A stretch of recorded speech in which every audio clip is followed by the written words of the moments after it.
Welcome to doctor மைக்லீஸ் music therapy channel.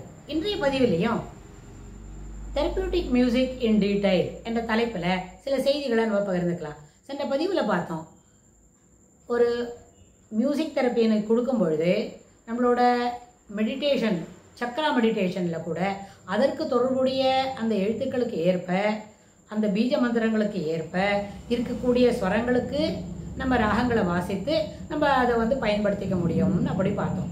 அதோடு கூடவே நம்மளுடைய சுவைகள் 6 சுவைகள் இருக்கிறது அப்படின்னு சொன்னால் அதில் எந்த சுவை குறைவாக இருக்கிறதோ அந்த சுவையை எடுத்துக்கிட்ட பிறகு அதுக்கப்புறம் பாடியில் இருக்கிற நம்மளோட எயில்மெண்ட்டுக்கு என்ன குறைபாடு உடையது அப்படின்றது இன்னும் கொஞ்சம் கிளியராக தெரியும். அது ஒரு கான்செப்ட். அதுபோல் இருக்கும்பொழுது நம்ம இந்த இசையை மருந்துன்னு ஆரம்பிக்கிறோம்.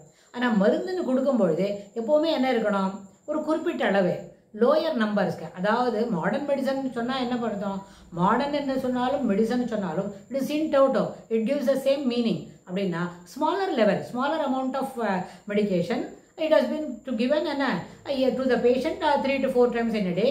If it requires at the most 5 to 6 times கூட கொடுக்க முடியும். It depends upon the requirement of to overcome the ailment.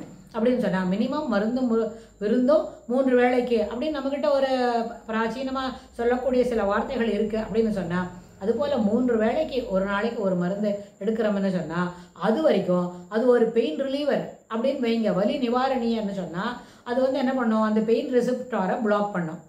Pain ரிசெப்டாரில் இங்கே பெயின் இருக்குது, இந்த வலியை நம்ம மூளை பர்சீவ் பண்ணாமல் இருக்கிறதுக்கு அதுக்கு உண்டான வழிகள்லாம் கிடைக்கும் அப்படின்னு சொல்கிறது தான். ஸோ வலி நிவாரணியாக இருந்தாலும் நோய் நீக்கியாக இருந்தாலும் சில சமயம் இன்ஃப்ளமேட்டரி இருக்குது, அந்த இன்ஃப்ளமேட்டுக்கு சில மருந்து கொடுக்குறோம் அப்படின்னு சொன்னால் அது முதல்ல வலி நிவாரணியாகவும் அதுக்கப்புறம் தான் அது நோய் நிவாரணியாக பயன்படும்.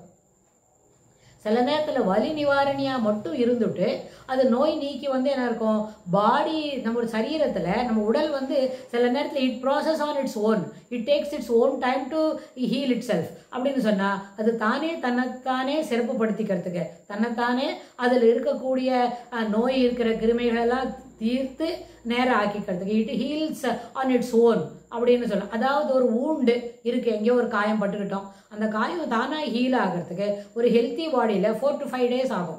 4 to 5 daysக்குள்ளே அதுவே என்ன பண்ணும், அந்த பொருட்கள்லாம் தட்டினோடும். அப்புறம் செலிவரோ இம்யூனோ குளோபுலின் ஏ, சிகா அப்படின்னு அர்த்தம். செலிவரி இம்யூனோ குளோபுலின், அந்த இம்யூன் சிஸ்டத்தில் தானே தன்னை பாதுகாத்துக்கிறதுக்கு சில வழிகள்லாம் அது பண்ணும். அப்படின்னா அதுபோல் செய்யறதுக்கு கூட அந்த சிகாவோட செக்ரேஷனுக்கு, சிகான்றது என்ன, SIGA, salivary immunoglobulin anti, that is அந்த குளோபலின் ஏவை அதை சரி பண்ணுறதுக்கு இசை ஒரு நல்ல பயனுள்ளதாக அமையும். இசை ஒரு பயன் தூக்கியாகவும் இருக்கும், அதிலே அந்த நேரத்தில் என்ன பண்ணும், நோய் நிவாரணியாகவும் வலி நிவாரணியாகவும் பயன்படும்.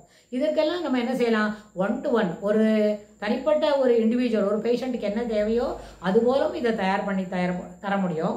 அது மாதிரி இதை ஜெனரலைஸ் பண்ணலாம். இந்த ஃப்ரேஸு இதுபோல் இந்த ஊண்டோட டிபெண்டன்சி இவ்வளோ இருக்குது, ஊண்டோட இன்டென்சிட்டி இவ்வளோ இருக்குது, இந்த ஊண்டு இத்தனை வலி கொடுக்கறது அப்படின்னு சொன்னால் இந்த த்ரெஷோல்டுக்கு மேலே பெயினை நம்ம பர்சீவ் பண்ணுறோம் அப்படின்னா அந்த நேரத்தில் கூட என்ன பண்ண முடியும், அதற்கு ஏற்றாற் போல் சில ராகங்களை வாசித்து கொடுத்து அது நல்ல மருந்தாக அமையும். ஆனால் இதில் பெரிய பெனிஃபிட் என்ன கிடைக்கும்னா, this type of medicine doesn't have any side effects.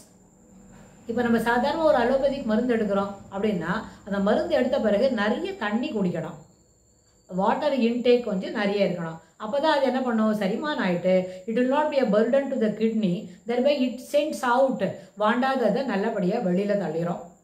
Observe பண்ணிக்க முடியாததெல்லாம், அதை ஃபில்டர் பண்ண முடியாததெல்லாம் it should take through the அந்த டிஸ்கிரிப்ஷனில் பண்ணோம், அது வெளியில் தான் தள்ளி விட்டுரும். ஸோ அதுபோல் இருக்குச்சு. இந்த மாதிரி இசை ஒரு மருந்தாக எடுக்கும்பொழுது doesn't have any side effects. If at all we are not interested, we can simply switch off the system. thereby அந்த மியூசிக் நம்மளால் காது கொடுத்து வாங்கறதுக்கு அவசியம் இல்லைன்னு ஆடும். ஆனால் the minimum threshold of pain இவ்வளோ தூரம் இருக்குன்னு சொன்னால் அதுக்கு ஒரு நல்ல நிவாரணியாக, வலி நிவாரணியாகவும் இசை அமையும் என்று சொல்லி இந்த பதிவை நம்ம நிறைவு செய்கிறோம். இதுக்கு தொடர்புடைய செய்திகளை வரப்போகிற பகுதிகளிலும் பார்க்கலாம். தேங்க்ஸ் ஃபார் வாட்சிங்.